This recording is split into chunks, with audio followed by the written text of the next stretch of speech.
You know that I love my beach photography. Absolutely love shooting handheld, no encumbrances, no tripod.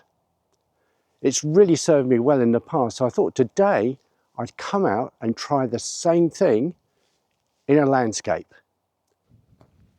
Of course, the first thing that's apparent is that I'm not flogging up this hill with a tripod, saving 2, 3, 4 kilograms in weight. That has to be a bonus. Well, that's dealt with weight, and at least for me, I don't have to waste time worrying about where to set up a tripod.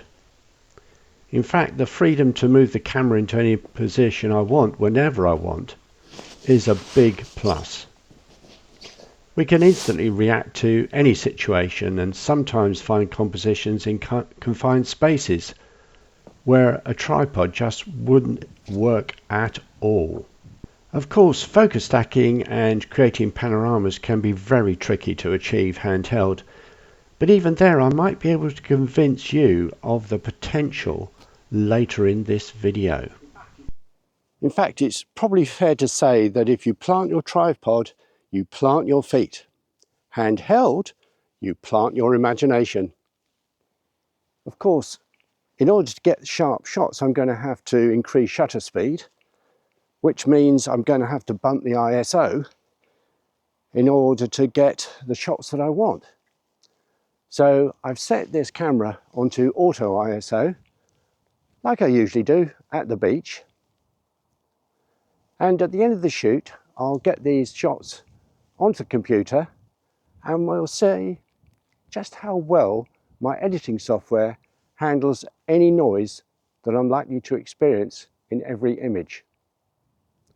Be an interesting experiment, because if the software can deal with the noise, then why do I need a tripod?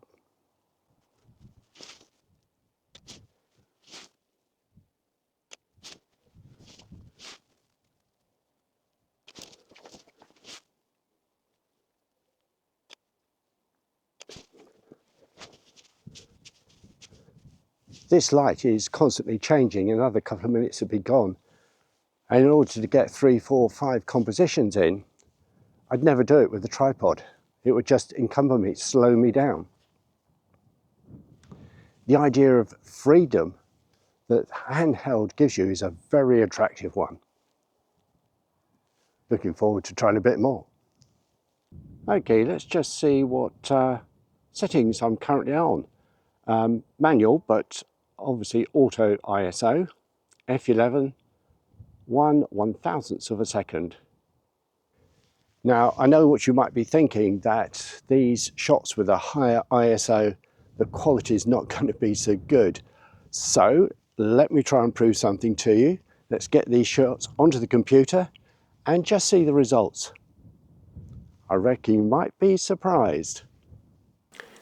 So here we are with the first image, and I really ought to point out that I have increased the image size to 200% so we can really see the noise on screen. Well, at least I hope you can.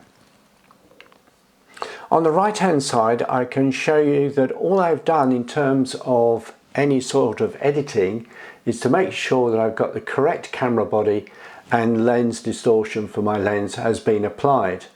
Then the only other thing I've done is make sure that I've got D prime set. So when we look at the first image, you can see on the left hand side all the noise in the image, particularly in the sky, and the rocks too as well on the left hand side. On the right hand side, it's pretty clear. In fact, it's very clear. It's an excellent result. So let's just sort of check right across the image, and you can see, yeah, that is an excellent result. So I've no fear of using ISO 1250. So let's have a look at the next image, which was ISO 3200. And surely this sort of level of ISO is almost unthinkable for most landscape photographers. They'd never even, even attempt to use ISO 3200.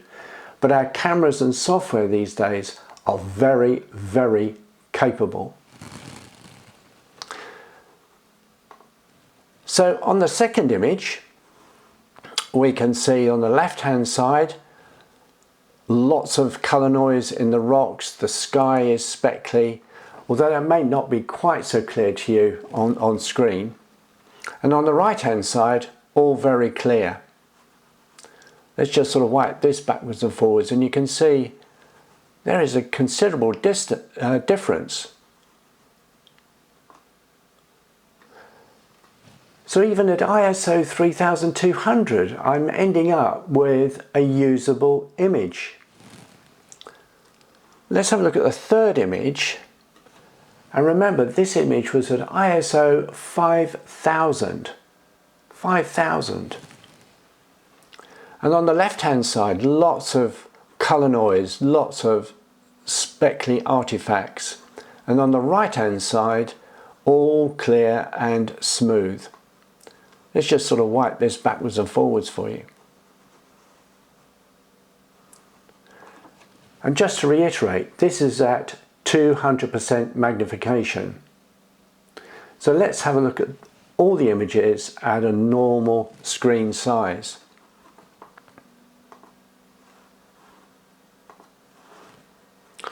Now this is my ISO 5000 image, perfectly acceptable, no problem at all. This is the ISO 3200 image, again, no problem at all. And of course, the ISO 1250 image, no problem either, as you would expect really. So I think at the moment that's pretty conclusive. I know, serious landscape photographers always use a tripod. And I wouldn't want to impose my preferences on anybody else. You do what you feel is right. But do have a think about using a tripod or not. In fact, give yourself a little challenge. The next time you're out with the camera and you're wandering a wood or the landscape or wherever you might be, just leave that tripod in the boot of the car and go and have a walk, take some photographs and see how you feel. Do you feel freer? Do you feel less encumbered? Whatever you feel, pop a comment below. I'd love to hear from you. Still, in the meantime, do check out my Mythbuster video about bumping up the ISO. I'll put a link at the end of this video so you can go and watch that. It's well worth a watch. Oh, and I forgot. Don't forget, a tripod plants your feet, handheld plants your imagination. Till next time, see you soon.